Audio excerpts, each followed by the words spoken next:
Gabon et au Bénin, peut-être deux rencontres qui peuvent être très très difficiles pour le Sénégal. Oui, mais ça reste quand même un match, deux matchs amicaux. C'est vrai qu'on vient de sortir d'une CAN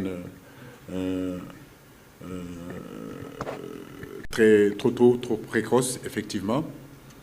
Mais les matchs amicaux, ça sert aussi à pouvoir changer l'équipe, à pouvoir donner du temps de jeu, je le répète, parce que c'est important. Si on prend aujourd'hui 31 joueurs, ce n'est pas ne pas leur donner du temps de jeu. Aujourd'hui, il y a des garçons que je connais dans ce groupe-là, que je chemine avec eux depuis pratiquement 10 ans, 15 ans. Ils n'ont absolument plus rien à me prouver. Mais il y a de nouveaux joueurs aujourd'hui sur cette journée FIFA, parce qu'on ne pourra pas le faire au mois de juin. Au mois de juin, ça va être des compétitions directes, officielles. Mais par contre, aujourd'hui, au mois de mars, on a l'occasion justement de pouvoir ouvrir la tanière et surtout de pouvoir donner du temps de jeu à d'autres joueurs. Je le dis, la tanière vit bien. La tanière vit bien. On a réglé le problème, encore je le dis, des binationaux et des nationaux. Il y a quelques années, quand je suis venu ici, la table à manger était divisée à deux. Ça, je vous le dis aujourd'hui. Et vous-même, certains journalistes qui sont là depuis un bon bout de temps, vous le savez.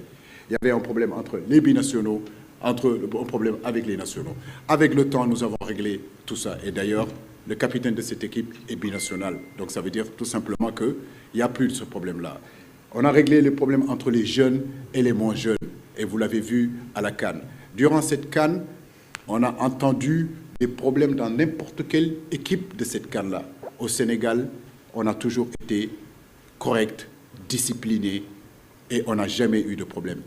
J'ai envie de vous dire, Adja, il n'y a jamais eu de problème dans cette équipe et je vous garantis qu'il n'y en aura pas. Il n'y en aura pas parce que nous sommes ensemble pour un but bien précis. Après, comme on dit, dans la famille, vous pouvez être même du même père, même mère et pourtant, parfois, ça ne se passe pas bien entre vous. Mais ça, c'est le quotidien dans le football de haut niveau. C'est un quotidien du football professionnel. Ces choses-là, ils le vivent en club. Bon, peut-être que vous, chaque fois qu'il y a un petit souci, vous dites que ça y est. Non, non, non, non, non, non. C'est un monde où il faut être capable de se dire les choses. C'est un monde où parfois les choses ne vont pas bien. Entre joueurs, parfois, ça ne va pas. Moi, je peux vous raconter des anecdotes. Mais entre l'entraîneur et le joueur, parfois, ça ne va pas. Entre eux et la direction aussi, parfois, ça ne marche pas. Mais donc, comme je dis, ce qui est important, c'est que nous sommes ensemble. Le manko utilamli, c'est aussi ça. C'est qu'on peut vivre des moments difficiles, mais nous sommes capables de laisser, de nous oublier et d'aller dans l'objectif commun. Et aujourd'hui, quand on est en équipe nationale, ce n'est pas sa personne qui est importante. Ma personne n'est pas importante.